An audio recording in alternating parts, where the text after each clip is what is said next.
On a voulu trop en faire sur cette loi. Cette loi touche tellement de sujets que chacun peut trouver ce qui lui plaît, ce qui lui déplaît dans cette loi. Il y avait des points positifs dans cette loi, nous les avons salués. Maintenant, il y avait aussi un esprit qui nous paraissait être un esprit dangereux, qui était que forcément, pour faire du développement économique, il fallait passer uniquement par la dérégulation. Nous, quand on parle d'investissement dans des secteurs porteurs comme l'habitat, par exemple, pour la transition écologique, etc., on parle de relance économique et on parle de chance en passant par des sujets comme l'écologie. Ça, ce n'était pas dans la loi et au contraire, nous avions des inquiétudes parce qu'on voulait faire passer notamment toute la modification du droit de l'environnement par des ordonnances, ce qui est quelque chose qui est dangereux. Donc vous voyez bien qu'il y a une philosophie générale sur le texte que nous ne partagions pas. En même temps, raison gardée, il faut.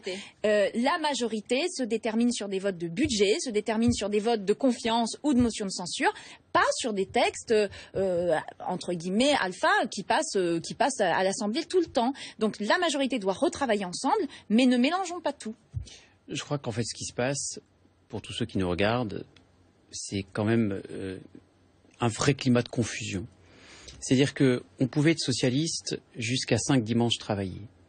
À 12, on a une majorité qui, vous avez beau nous expliquer ce soir que c'est une tempête dans un verre d'eau, ce qui se passe ce soir est un fait politique majeur qui n'a pas eu lieu depuis 9 ans et que François Hollande, président de la République, avait lui-même qualifié de brutalité institutionnelle. Donc il se passe quelque chose ce soir, vous ne pouvez pas le nier. Et vous en êtes d'ailleurs responsable et assumez-le jusqu'au bout plutôt que de créer de la confusion vous-même en disant que c'est à la fois important et en même temps pas important. Rien. Les faits politiques majeurs, ce sont les attentats qu'il y a eu en France en début d'année, c'est l'antisémitisme, c'est le problème de notre école, etc. N'essayez pas de caricaturer mon propos. Il y a eu un conseil des ministres exceptionnel.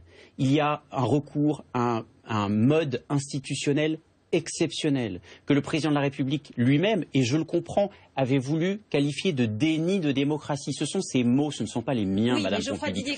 C'est un recours au 49.3 qui n'a pas été utilisé une fois. Mais moi, j'aurais voté la loi Macron, je vous le dis, parce que tout ce qui va dans la bonne direction, mais parce que